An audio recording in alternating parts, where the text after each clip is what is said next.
Welcome to the Abrams Dicta YouTube channel. Subscribe today and join me, David Abrams, as I explore the world on my Italian scooter and talk about life, law, art, and any other subject that catches my interest. Also, please check out my blog at abramsdicta.com. Although I'm a licensed attorney, nothing here should be taken as legal advice or counsel. If you're looking to contact me professionally, please go to my website, www.dhabramslaw.com. Today we're down in the Railroad Square area. We're going to take a little run through the campus, and then I got to stop by the grocery store for my wife.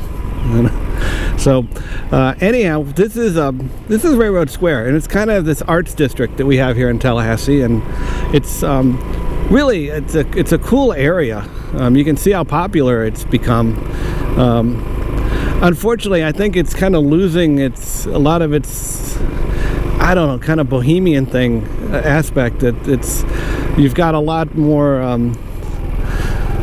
like bigger businesses coming in here. It's less of the artist studios than it used to be. There's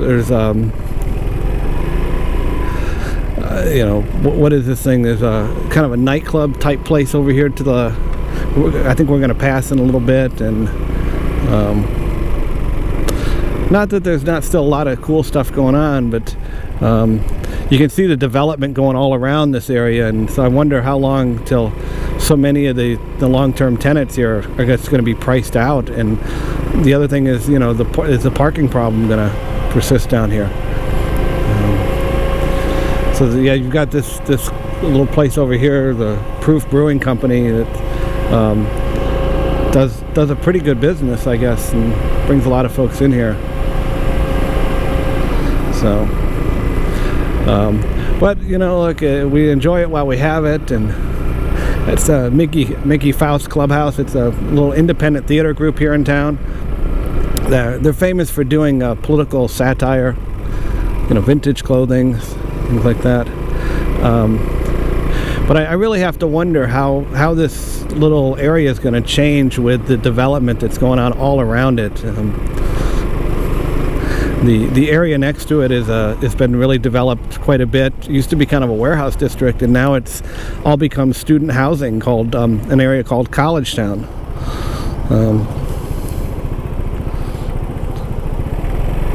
And over to the left there, we've got the old Amtrak station, and we don't currently have Amtrak in Tallahassee.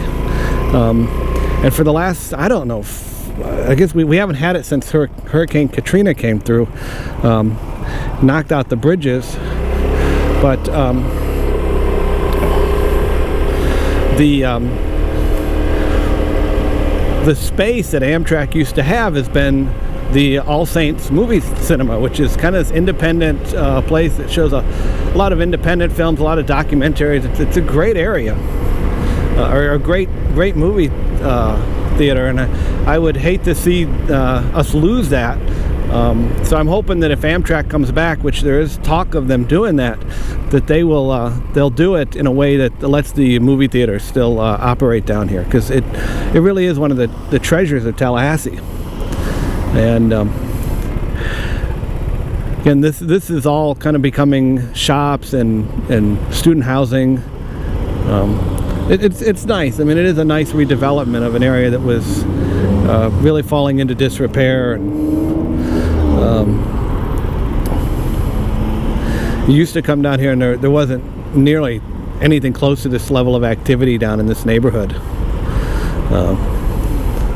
But it does bring me to mind of an interesting law topic that's worth talking about, since we're this close to the campus, and that's the housing issues and the change in the housing market here in Tallahassee in the last 10 years. You know, when I was a student here back in the 80s, you know, we didn't have housing like this. I mean, this is gorgeous housing. The stuff that I came through with, you know, it was all rundown stuff left over from the 50s and 60s, and you know, these are gorgeous new complexes.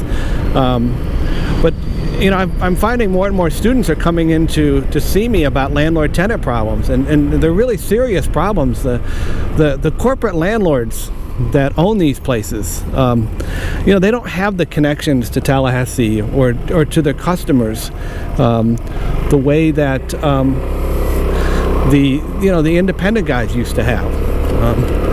Not that they were saints at all, but back in the day, that apartment complex was the landlord's, that was his retirement plan, and so he had to maintain it, and he had to protect his reputation. And what we find now is that apartment complexes are owned by corporations that are owned by other corporations, and the local people who manage them, they're just employees. They don't have they don't seem to have, at least, the connection for the long-term success of the business. And we're seeing students getting billed, especially when they move out, ridiculous amounts. I'm involved in one case now where the tenant moved out, and they got a bill for, I don't know, it was like $12,000 or something, and it was crazy because this tenant was smart enough to provide us with a video. She took a video before she moved out of her apartment, and the video showed no real damage to this apartment that I could see, and I thought it looked great. And the landlord basically decided to remodel this place and took out the carpet and put in tile floors, and then not just build the tenant for it, but build the tenant for it plus a premium on it, and then sent it off to a collection person who added 50% more. So next thing you know, this tenant is being pursued for like $12,000 on really what I think should have been a $0 claim. I don't think the landlord was ever entitled to any money. But you've got you've got a real change here. You see they're building, I think this is probably going to be new dorms. They've torn down a lot of the old dorms on the campus here. But a lot of the kids now are going out into what are really private dormitories. These landlords, they rent rooms in apartments rather than apartments to these kids. And so these kids wind up, rooming with people that they didn't know. The tenants are often in these situations jointly responsible for any damage to the common area. And the landlord just says, well, you take the risk of living with these people, and I'm not responsible if I put you in with, say you're an 18-year-old girl, and I've put you in with, somebody, a mother with children, or, Lord knows, or somebody who's got a serious criminal record or something like that, which, I think you have the right to know before you move in someplace that, to approve of your roommates. And, these deals are, I think, terrible for the kids. And we've really seen some kids that have been put in difficult situations, and the leases, the landlords will do things like if one kid has marijuana, they'll evict everybody, or something like that. It's just, it can really create vulnerabilities for the students, and it's difficult. I mean, these students don't have easy access to lawyers, and it's litigating cases on behalf of tenants. It's not an easy thing to do. I do it, and I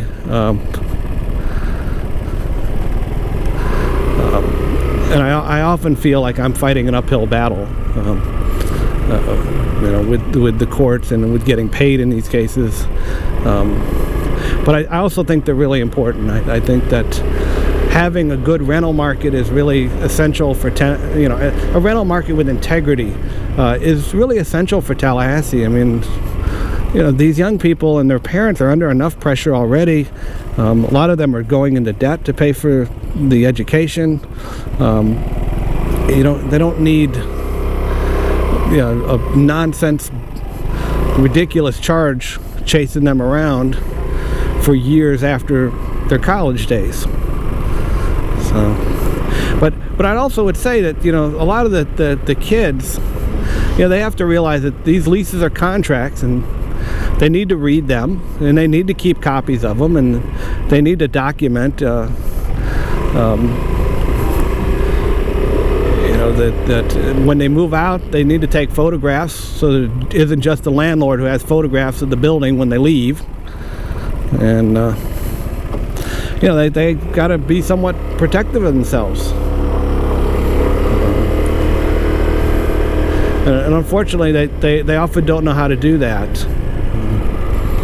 So, but anyhow, that's a little spin through the Collegetown area, Railroad Square, and a little bit of the FSU campus. So I hope you enjoyed that, and please subscribe to our YouTube channel or visit our blog, abramsdicta.com, and I'll see you on the next ride.